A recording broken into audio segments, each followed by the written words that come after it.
បាទព័ត៌មានដាច់ដラយមួយទៀតវិញគឺយុវជនមួយចំនួនចង់ឃើញរដ្ឋាភិបាលផ្ដល់ការលើកទឹកចិត្តឲ្យបានភាពស្មើគ្នានិងមានតម្លាភាពដល់ក្រុមយុវជនជាពិសេសកុំឲ្យមានការរើសអើងចំពោះក្រុមយុវជនណាដែលឈឺឆ្អាលនឹងកិច្ចការសង្គមសំណុំពររបស់យុវជនទាំងនេះធ្វើឡើងក្រោយពីមានកិច្ចសន្ទនាជាមួយមន្ត្រីស្ថាប័នរដ្ឋាភិបាលស្ដីពីការវិនិយោគទៅលើយុវជនដើម្បីលើកកម្ពស់អភិបាលកិច្ចល្អ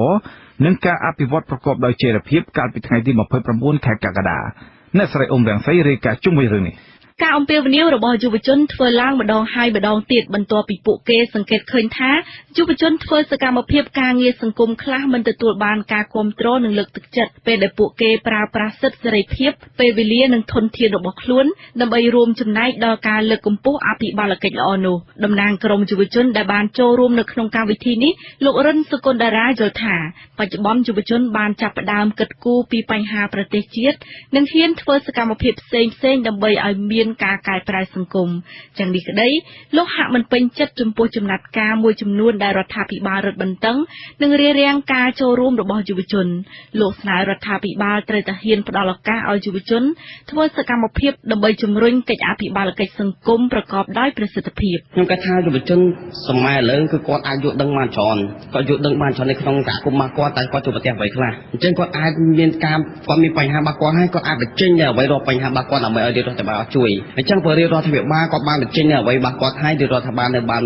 បានជួយគាត់បើជាគេសុខគាត់របស់គាត់មិនគិតថាមិនគួរណាធ្វើអញ្ចឹងទន្ទឹមគ្នានេះដែរនាយកប្រតិបត្តិអង្គការស្ម័គ្រចិត្តដើម្បីសង្គមហៅកាត់ថា CVS លោកប៉ែនសុមនីយល់ឃើញថាកង្វះខាតការលើកទឹកចិត្តការផ្សព្វផ្សាយនិងការគម្រាមកំហែងសុទ្ធតែជារូបភាពបង្អាក់ទឹកចិត្តនិងបង្កភាពភ័យខ្លាចដល់យុវជនមិនឲ្យចូលរួមនៅក្នុងកិច្ចការសង្គមបានលោកប៉ែនសុមនីចង់ឲ្យភាគីទាំងអស់ធ្វើការរួមគ្នាដើម្បីបើកឱកាសឲ្យយុវជនអាចចូលរួមនៅក្នុងកិច្ចការសង្គមនិងបង្កើនតួនាទីសំខាន់ដល់យុវជនបានដោយពេញលេញខ្ញុំស្នើសុំទៅដល់រាជរដ្ឋាភិបាលកម្ពុជាធ្វើម៉េចបើកឱកាសឲ្យបានទូលំទូលាយសម្រាប់ឲ្យយុវជនមានសេរីភាពពេញលេញនៅក្នុងការជួបជុំគ្នាសម្ដែងមតិឬក៏អ្វីដែលគាត់ចង់បាននៅពេលដែលបើកពេញលេញអានេះវាបញ្ជាក់ឃើញថាយុវជនមានឱកាសនៅក្នុងដំណើរការសម្រេចចិត្តមួយហើយតេតិនទៅនឹងករណីនេះដែរនាយករងនៃអគ្គនាយកដ្ឋានយុវជននៃក្រសួងអប់រំយុវជននិងកីឡាលោកចឹកលៀមមានប្រសាសន៍ថាកម្ពុជាមានចំនួនយុវជនច្រើនជាងគេនៅតំបន់អាស៊ាន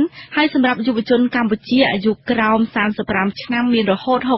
65% លោកថាដើម្បីជំរុញឲ្យយុវជនអាចចូលរួមលើកកម្ពស់អភិបាលកិច្ចល្អបានច្រើនរដ្ឋាភិបាលបានដាក់យុទ្ធសាស្ត្រចំនួន4អាទិភាពរួមមានការពង្រឹងគុណភាពអប់រំផ្ដល់ឱកាសការងារដល់យុវជនលើកកម្ពស់សុខភាពយុវជននិងបង្កើនការចូលរួមរបស់យុវជនតាមរយៈការងារស្ម័គ្រចិត្តគឺពង្រឹងគុណភាពអប់រំរបស់យុវជនកម្ពុជារបស់យើងនឹងគឺឲ្យមានចំណេះដឹងជំនាញក៏ដូចជា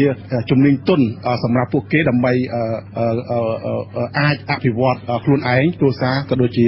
សង្គមជាតិរដ្ឋាភិបាលគឺកំពុងតែយកចិត្តទុកដាក់ពិសេសក្រសួងការងារគឺកំពុងតែធ្វើការងារនឹងប៉ុន្តែយ៉ាងនេះក្តីមន្ត្រីក្រសួងអប់រំយុវជននិងកីឡាជាស្ថាប័នគ្រប់ដណ្ដប់លើការងារយុវជនដែរនោះបានបដិសេធនិងមិនមានប្រតិកម្មណាមួយឡើយនៅពេលដែលមានការបង្ក្រាបរារាំងឬការចាប់ខ្លួនយុវជននាពេលកន្លងមកយុវជនជិត200នាក់ដែលមកពីសាកលវិទ្យាល័យនានានៅរាជធានីភ្នំពេញដែលចូលរួមកម្មវិធីនេះក៏បានផ្ដល់អនុសាសន៍ទៅរដ្ឋាភិបាលចំនួន5ចំណុចដែលទាមទារឲ្យរដ្ឋាភិបាលត្រូវតែដោះស្រាយជាបន្ទាន់រួមមានការអប់រំយុវជនគិតគូរពីមុខរបរនិងការចំណាក់ស្រុករបស់យុវជនជំរុញយុវជនឲ្យចូលរួមពេញលេញលើកិច្ចការពារដីធ្លីនិងធនធានធម្មជាតិលុបបំបាត់អំពើពុករលួយដែលកើតមានចំពោះយុវជននិងផ្ដល់សេរីភាពជាមូលដ្ឋានដល់យុវជនខ្ញុំអ៊ុំរាំងសីអាស៊ីសេរីរាយការណ៍ពីរាជធានីភ្នំពេញ